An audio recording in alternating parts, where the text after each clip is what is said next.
The rapture is one of the most controversial topics in all of theology.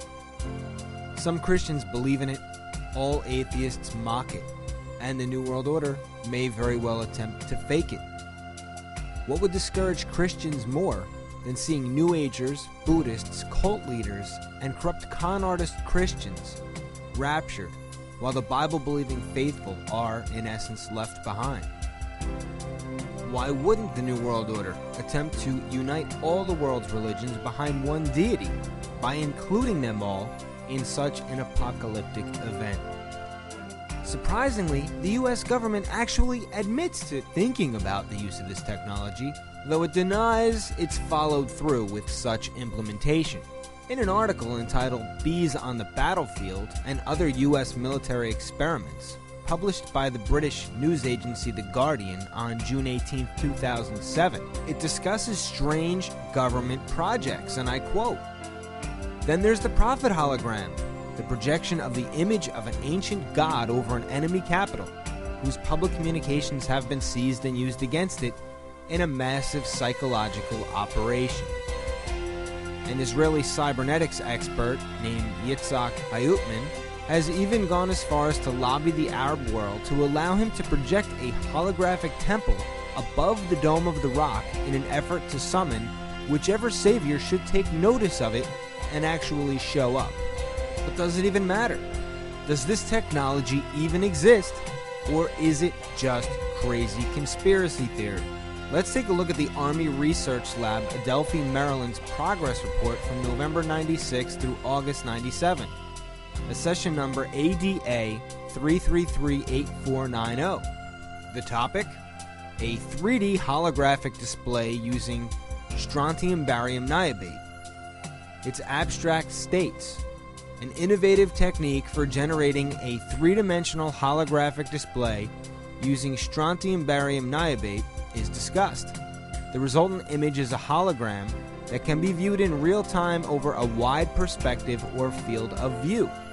The holographic image is free from system-induced aberrations and has a uniform high quality over the entire field of view. Interesting. Well, we've seen the chemtrails, and there's a lot of speculation about what they're being used for. Weather control and mind control are at the top of the list. But as you'll see in a second, chemtrails have been directly linked to barium, which is one of the main components of the Army's 3D holography display. Could a strange substance found by a southwest Arkansas man be part of a government test? Well, that's the question at the heart of a phenomenon called chemtrails, now getting widespread attention. Well, tonight, KSLA News 12 investigation reporter Jeff Farrell shows us the results of testing we had done about what's in our skies. It seemed like some mornings it was just crisscrossing the whole sky. It was just like a giant checkerboard. Bill Nichols snapped several photos of the strange clouds from his home in Stamps, Arkansas. They begin as normal contrails from a jet engine, but do not fade away like a normal contrail. Soon after, he saw particles in the air. You know, because we'd see it drop to the ground in a haze. Nichols then noticed the material collecting on the ground. This is water and stuff that I collected in bowls. I had it set out in my backyard on my dad's pickup truck. KSLA News 12 had the sample tested at a lab. The results? A high level of barium, 6.8 parts per million, more than 3 times the toxic level set by the EPA. According to Section 5.6 of a military research paper entitled An Operational Analysis for Air Force 2025, an application of value-focused thinking to future air and space capabilities, military brainstorming as of May 1996 was researching, constructing, yet again, another holographic projection system. This time they were looking to implement an airborne holographic projector that would display a three-dimensional visual image in a desired location removed from the display generator. The projector can be used for psychological operations and strategic perception management. It is also useful for optical deception. The picture you see here speaks for itself. This isn't depicted as a ground-based weapon, but rather one that would project a deceptive image hologram in the air. Could the chemtrails play a role in this? I'm no scientist, so I can't tell you absolutely yes or even maybe.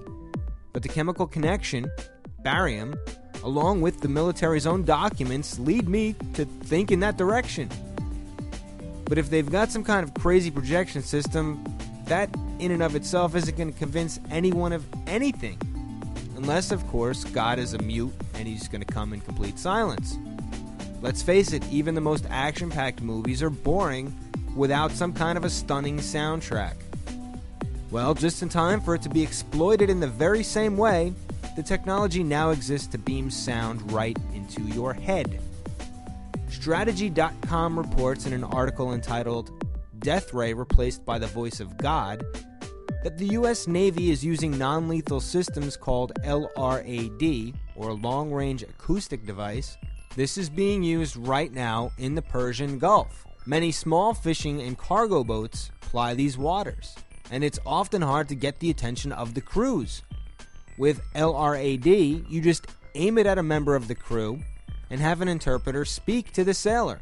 It was noted that the guy on the receiving end was sometimes terrified, even as he realized it was a large American destroyer that was talking to him. This apparently gave the Army guys some ideas, for there are now rumors in Iraq of a devilish American weapon that makes people believe they are hearing voices in their heads. And then there's the A&E television series called Paranormal State, which used a clever combination of a large billboard and cutting-edge technology to beam frightening ads directly into people who were walking near the show's billboard in the heart of New York City. The advertising website MediaBuyerPlanner.com writes in an article entitled Billboard Whispers into Pedestrians' Ears for A&E's Paranormal State that an ad for A&E's ghost-themed series Paranormal State uses technology to transmit an audio spotlight from the rooftop speakers in New York's Soho directly into the ears of passers-by. Here's a sample showcasing how this concentrated sonic beam works.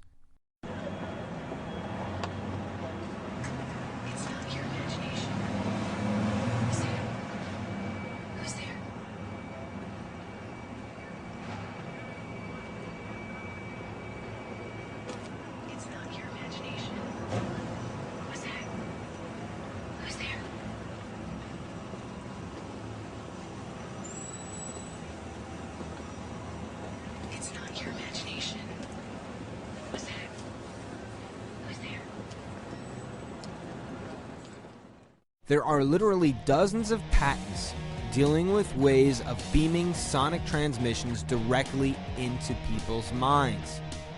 This was once called telepathy. Today it's just modern-day technology and advertising. Yes, I understand this sounds absolutely bizarre. Where's the proof? Where is it?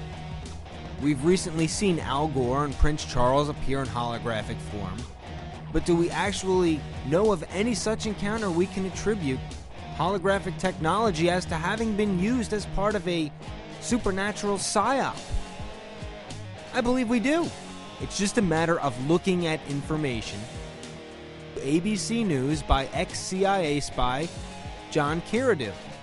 The topic was waterboarding. Kiradu came out in an un-CIA-like fashion and proclaimed that waterboarding is torture. On the ABC News website, in an article entitled Coming In From the Cold, CIA spy calls waterboarding necessary but torture, the ex-spy described the effectiveness of waterboarding on captured al-Qaeda member Abu Zubaydah, and I quote, John Kiradu, now retired, said the technique broke Zubaydah in less than 35 seconds. The next day, he told his interrogator that Allah had visited him in his cell during the night and told him to cooperate. Now, hold it for just 1 second. We believe this man is telling us the truth because he's playing nice and claiming that waterboarding is a bad thing. But look at what he just said. He's implying that when someone is tortured, they just have to say uncle, and then we stop. You would think that if Zubaydah was cracked in 35 seconds, that would mean he was spilling the beans only seconds after that. As in, okay, fine, I'll talk, please, no more, no more. Not, oh my goodness, I'm glad you stopped. I didn't like that very much. I guess I'll go get some sleep, and I'll think about maybe telling you something tomorrow. And if we are to believe that it was indeed the waterboarding that broke him, then why would he bother telling his interpreter that Allah had visited him in his cell during the night and told him to cooperate? His interrogator knew he was waterboarded. He wasn't going to save any face with his interrogator. Remember, they broke him the day before, and they didn't get any information out of a quote-unquote broken man until the next day after he claimed Allah came to him in his cell and told him to cooperate. I'm not making this up. Watch for yourself. Pay attention to the body language. You decide for yourself if this makes any logical sense. And that was one of the techniques. Waterboarding was one of the techniques, yes. And was it used on Zubaydah? It was. And was it successful? It was. What happened as a result of that? He resisted. He was able to withstand the waterboarding for quite some time, and by that I mean probably 30, 35 seconds. That's quite some time. Which was quite some time. And a short time afterwards, in the next day or so, he told his interrogator that Allah had visited him in his cell during the night and told him to cooperate because his cooperation would make it easier on the other brothers who had been captured. And from that day on, he answered every question just like I'm sitting here speaking to you. In a willing way? In a willing way. So in your view... And after watching that, I can only come to one conclusion. This man was not waterboarded. If he was waterboarded, he was not broken during the waterboarding. He was broken through a psyop. If he was broken from the torture, he would have spilled the information right then and there. I think what you're seeing here is an experimental use of cutting-edge holographic technology to see if people will buy it, to see if it's believable. And just in case I'm right, I have to do what I am about to do.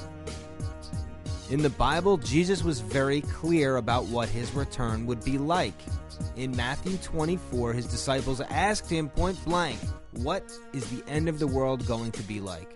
And starting in verse 4, Jesus answered them, take heed that no man deceive you, for many shall come in my name, saying, I am Christ, and shall deceive many. So he warns us, don't be fooled. And then again in verses 23 through 26 we read, then if any man shall say unto you, lo, here is Christ, or there, believe it not. For there shall arise false Christs and false prophets, and shall show great signs and wonders, insomuch that if it were possible, they shall deceive the very elect. Behold, I have told you before. Wherefore, if they shall say unto you, behold, he is in the desert, go not forth. Behold, he is in the secret chambers, believe it not. And then in verse 36 we read, but of that day and hour knoweth no man, no, not the angels of heaven, but my Father only. No man knows the hour. If anyone out there believes in a pre-trib rapture, I'm not going to argue the point. Just be sure you're spiritually prepared just in case. Pride enables us to believe we aren't appointed to physical wrath, while Christians all over the globe are being hunted and killed like animals. Spiritual wrath, however, is something very different from physical wrath, and we're promised salvation, and as such, we are exempt of spiritual wrath. But beyond that, we were warned repeatedly that others would come using Jesus' name. We were specifically warned to look out for false prophets and great signs and wonders. I, for one, can't imagine a greater sign and wonder than a false rapture meant to crush and demoralize the Christian community while indoctrinating the rest of the world into the Antichrist religious system. Satan's had an awfully long time to plan out this end times deception. I personally feel it would be a grave and dangerous mistake for any Christian to underestimate the cunning nature and deceptive power of the serpent.